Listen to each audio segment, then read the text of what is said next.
Okay, now let's start the PVI isolation. I usually start from the left side upper pulmonary vein and the anterior ridge because this location is the most important part of PVI isolation and the high recurrence in this area. Uh, as I told you during the explanation, the teaching video, the distance between the schist tip and ablation tip is important. If it is too far away, the contact force is reduced. If it's too short, sometimes you make too high temperature and risk of complication. So adjust the contact force is very important.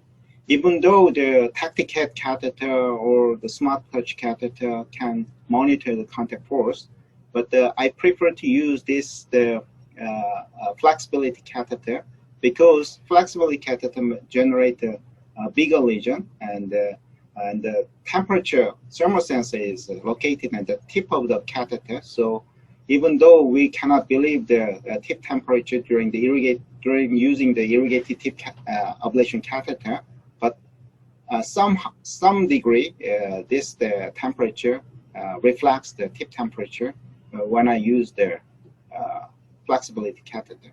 So I prefer to. It is my favorite catheter to ablate it. And nowadays I'm using the 50 to 60 watt hyper short duration ablation.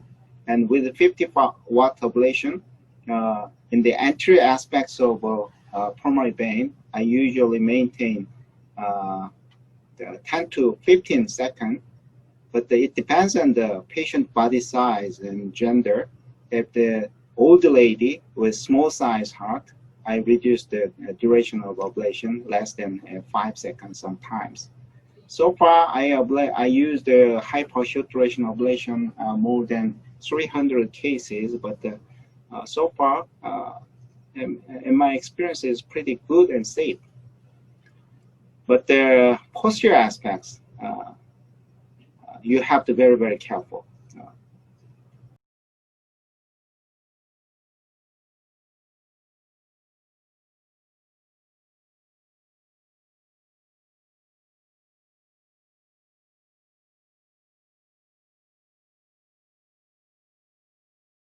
Even though the hyper short duration ablation make a surface burn, not a deep burn, and broader lesion generation, but the left side the posterior wall is still very dangerous area because there are many critical structures contact with LA posterior wall, especially esophagus, aorta, and vertebra.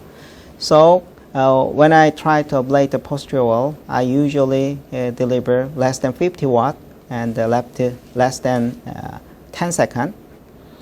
And if patient complain pain, I stop burning and move to another position. And I think the monitoring of esophageal temperature is mandatory. If you do not monitor esophageal temperature, do not use hyper on the posterior wall. And also, even though you monitor the esophageal temperature, if the temperature tip is there is a distance discrepancy between your ablation catheter and the temperature tip, this temperature does not provide you the proper information. So your catheter tip is away from the esophageal temperature probe. You need to ask your nurses and technicians move to this esophageal temperature close to the ablation the point. And I usually use cutoff value of esophageal temperature is 38.4 degrees Celsius. If it is going up, do not ablate. Just move another point. So I recommend to you ablate the posterior wall stochastically, not the linear continuous ablation, to give a chance to cooling down the esophageal temperature. So move at this point and other point, comes and goes, and finish up the ablation. And also, if there is a very small potential is recorded on the tip of ablation catheter, move the catheter rapidly to another point. So in this point, the temperature is over 39. So I move on to the other point. So like a frog jump, I ablate the posterior aspects of the left side antrum. from here to away here, because we need to give a chance to cooling down a vessel, increase the aspirator temperature. So during the cooling period, the aspirator temperature, I generally added the linear ablation along the posterior aspects of appendage. As I told you, there is folded area between left side pulmonary vein and appendage, and in that area, the muscle thickness quite thick, like a funnel. So in the folded area, all those folded areas filled by muscular structures. So I added the linear ablation and the posterior aspects of appendage. Another reason for the posterior appendage, LA appendage linear ablation is to targeting the ligament marshal. Ligament marshal branches many the nerve fibers to not only pulmonary vein aspect, but also appendage aspects.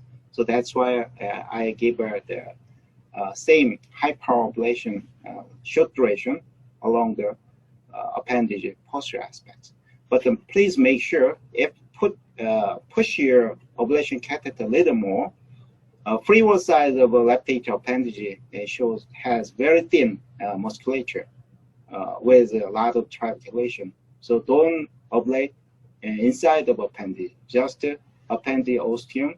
The posterior aspects is my target.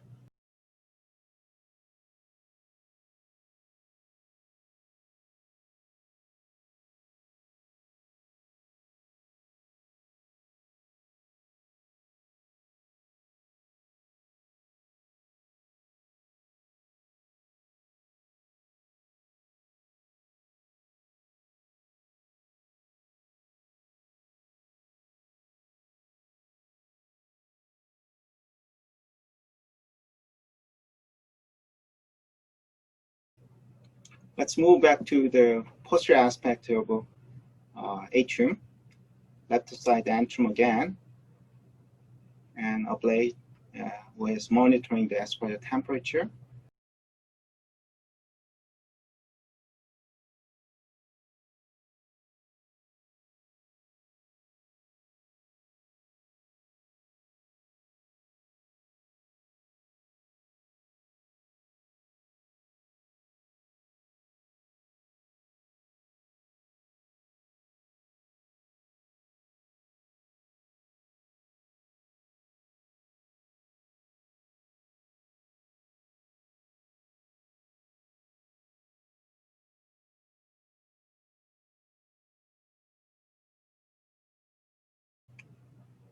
The roof aspects of pulmonary vein is hard to approach because sheath is already inside the pulmonary vein with natural curve.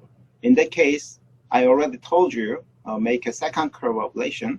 So watch the fluoroscopic image.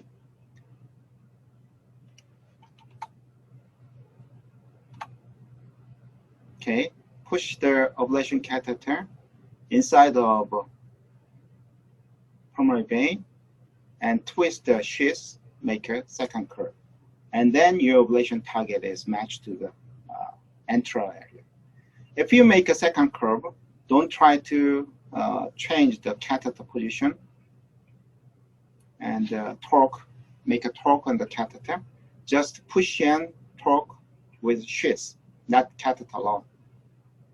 So I think this area include the septopulmonary bundle. It is a very thick and important bundle. Sometimes epicardial connection make the PVI isolation procedure very difficult. So it is important to give enough energy. Sometimes patients feel pain in this area and the vagal response.